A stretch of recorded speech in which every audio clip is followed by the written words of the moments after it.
Bismillahirrahmanirrahim. Assalamualaikum warahmatullahi wabarakatuh. Alhamdulillah wassalatu wassalamu ala Rasulillah Sayyidina Muhammad ibn Abdillah wa ala alihi wa sahbihi wa mawalah wa la hawla wa la quwwata illa billah ma ba'du.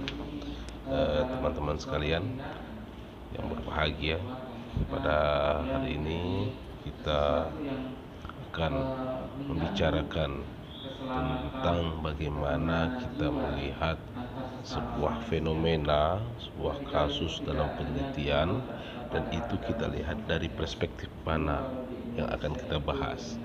Karena terkadang mahasiswa itu kebingungan untuk melihat fenomena ini dilihat dari faktor apanya, pada perspektif apa yang kita bahas dalam menganalisa atau memandang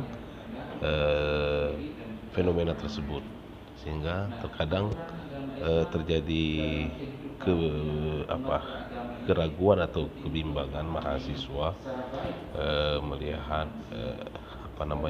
fenomena yang terjadi.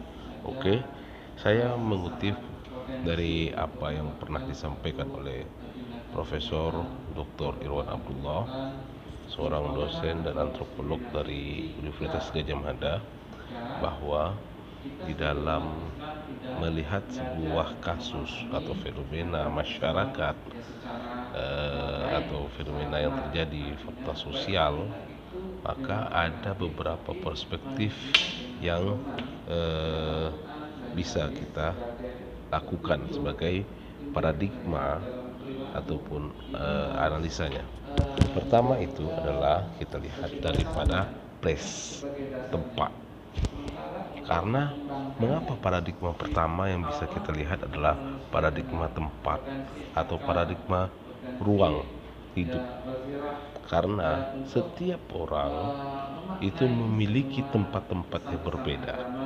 Setiap tempat juga memiliki sesuatu yang berbeda antara tempat satu dengan tempat yang lain.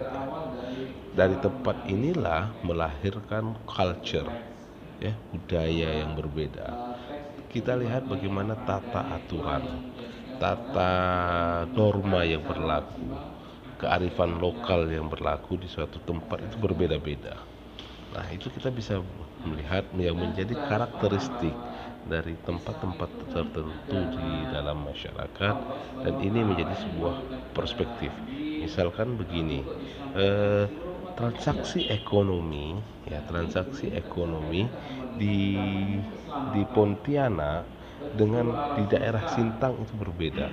Ada sebuah lokasi di Sintang itu masih melakukan transaksi dengan barter gitu.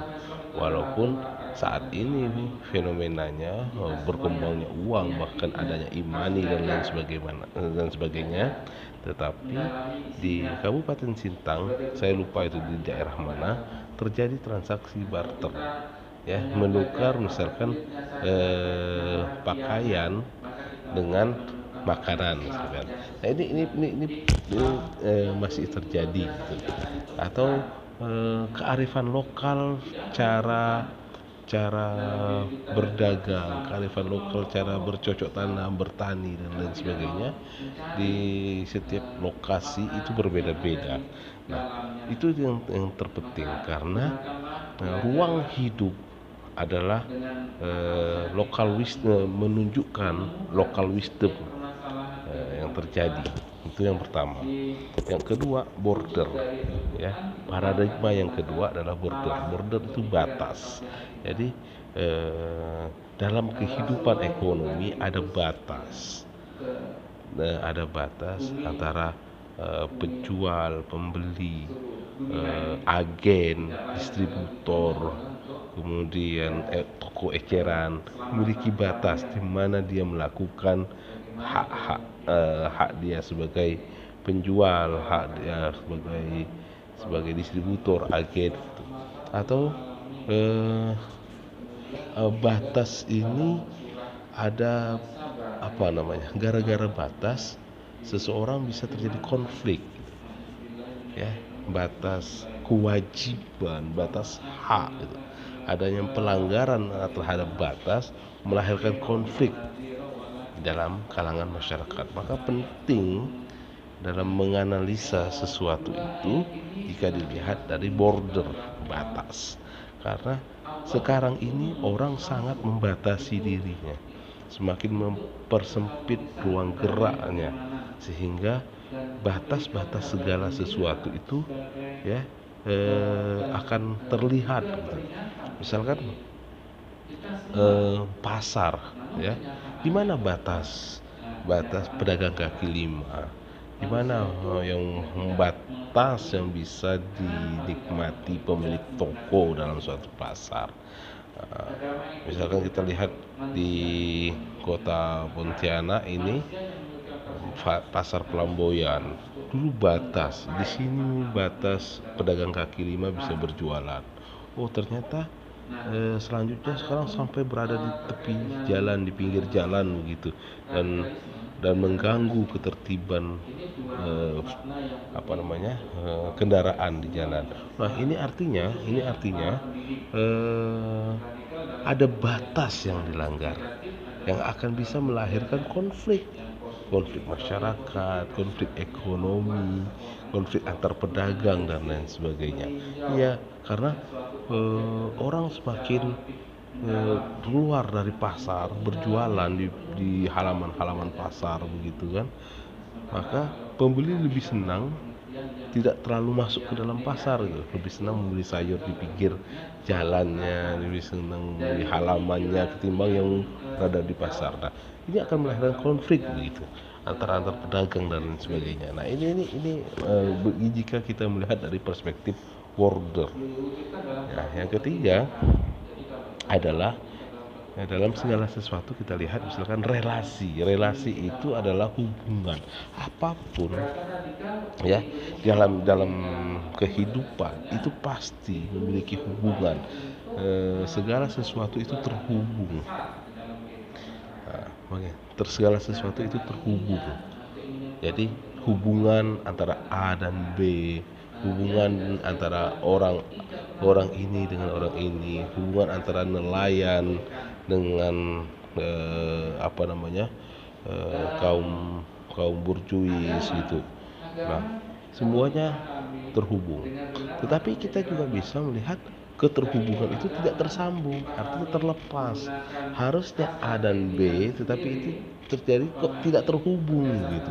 Nah, ini perspektif yang bisa kita lihat dalam sebuah fenomena. Yang keempat adalah struktur. Struktur itu adalah menata, menegaskan siapa harus apa. Struktur juga adalah mensistematisasikan hak dan kewajiban gitu. Dalam struktur kita lihat adalah hierarki yang ada. Kita biasa terstruktur dalam hidup,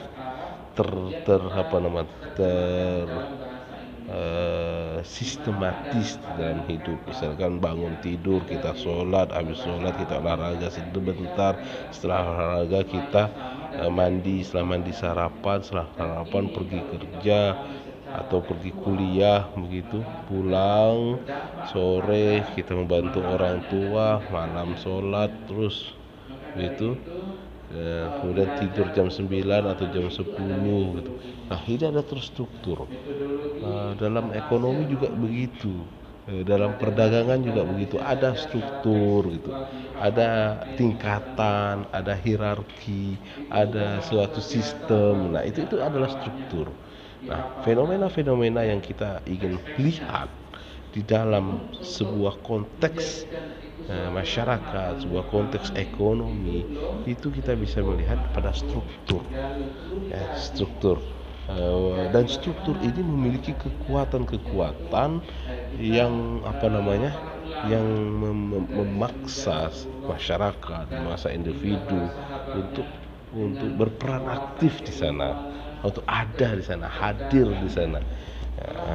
Nah, itu pandangan yang keempat, paradigma yang keempat. Kalau bingung ini mau diapakan, nah, maka kita bisa lihat pada strukturnya.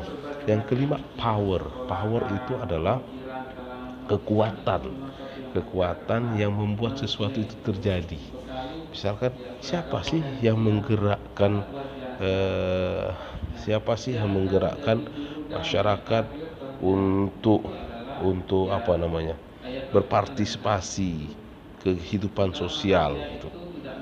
Misalkan gini, ada satu masjid, ya, satu masjid gemar untuk melakukan kegiatan-kegiatan sosial, membantu al-fakir miskin, melakukan beasiswa, melakukan permodalan gitu, menggunakan dana-dana masjid untuk perekonomian umat. Lalu pertanyaannya, siapa sih yang menggerakkan, ya, para pengurus masjid, para aktivis masjid untuk melakukan kegiatan-kegiatan tersebut? Oh, bisa jadi ada aktornya, ada power di sana, ada apa namanya, kekuatan di sana. Kekuatan apa? Bisa kekuatan sosial, culture, atau kekuatannya adalah kekuatan agama yang menggerakkan mereka, atau ternyata bukan agama tapi politis misalkan. Di belakangnya adalah para aktor politik yang ingin mencari nama dan lain sebagainya, atau memang tulus ya karena pemahaman mereka terhadap keumatan, ekonomi keumatan. Jadi power itu penting gitu. Nah, karena power of center of power itu bisa budaya, bisa agama, negara. Dan ingat, dan saat ini kalau kita berbicara tentang kekuatan dalam konteks ekonomi, yang utama adalah market. Nah, ternyata pasar itu merubah tatanan kehidupan masyarakat gitu. Nah, kok masyarakat itu menjadi individualis gitu, ataupun bagaimana demi kepentingan market, kepentingan pasar, sistem pendidikan itu berubah gitu. Kurikulum pendidikan berubah karena apa? Market, kepentingan pasar. Nah, yang kelima. Yang keenam ada resource atau kapital. Nah, terkait dengan ekonomi, maka sumber daya atau modal itu sangat penting. Nah, ingat, sumber daya dan modal itu banyak sekali. Ada sumber daya alam, ada sumber daya kehidupan manusia, ada sumber daya finansial, ada sumber daya hubungan kemanusiaan, relasi gitu kan. Saya punya kenalan dengan orang kaya, saya punya kenalan dengan orang-orang penting, saya memiliki hubungan keluarga yang banyak gitu. Nah, itu kan adalah modal sosial gitu. Jadi banyak sekali resource, sumber daya yang dimiliki. Nah, terjadi perebutan sumber daya itu. Kelangkaan sumber daya melahirkan krisis. Nah, jadi kita melihatnya tidak hanya sumber daya itu dalam konteks material, tapi non material bisa kita lihat sumber dayanya itu. Kalau kita memiliki banyak massa, ya kan, itu juga sumber daya gitu. Dalam konteks politik misalkan, wah, untuk mendukung menjadi anggota dewan kan butuh massa banyak. Massa saya banyak. Nah, itu namanya sumber daya. Jadi kapital, resource itu bisa dilihat. Jadi dalam konteks ekonomi sangat jelas sekali. Misalkan sumber daya yang dimiliki, mengapa orang Tionghoa sangat maju di kota Pontianak misalkan, atau di Kalimantan Barat. Oh, dia memiliki resource, memiliki sumber dayanya apa gitu, relasi misalkan, atau karena merasa satu etnis, satu nasib gitu, sehingga mereka saling membantu, bahu membahu, solidaritas mereka tinggi. Nah, ini kan sumber daya yang dimiliki gitu kan. Mengapa para perantau ketika di daerah rantau kekuatan mereka itu sangat kuat gitu, sehingga mereka bahu membahu dalam ekonomi, saling memajukan, saling menolong dalam ekonomi. Karena apa? Memiliki sumber daya. Apa sumber dayanya? Satu etnis, ya kan? Modalnya sama, modal sosial. Apa? Memiliki kesamaan nasib, sama-sama perantau misalkan gitu. Nah, itu kita lihat, harus jernih kita melihat kondisi-kondisi hal yang demikian. Yang ketujuh adalah transformasi, perubahan, change. Jadi melihat sesuatu fenomena yang terjadi dalam masyarakat, baik fenomena ekonomi maupun fenomena sosial, itu apa perubahannya? Perubahan apa? Sebelum dan sesudah. Mengapa perubahan itu terjadi? Apa yang melatar belakangi perubahan itu? Itu penting sekali, dan ini banyak dilakukan penelitian-penelitian mahasiswa itu. Perubahan, transformasi. Sebelumnya bagaimana? Setelahnya bagaimana? Kita melihat misalkan perubahan perilaku saat pandemi, kan? Saat atau setelah pandemi. Ya, sebelum pandemi bagaimana perubahan perilaku konsumsi misalnya, konsumsinya atau transaksi keuangannya atau gaya hidupnya sebelum dan saat atau setelah pandemi, perubahannya bagaimana gitu. Jadi kita fokuskan perubahan yang terjadi itu.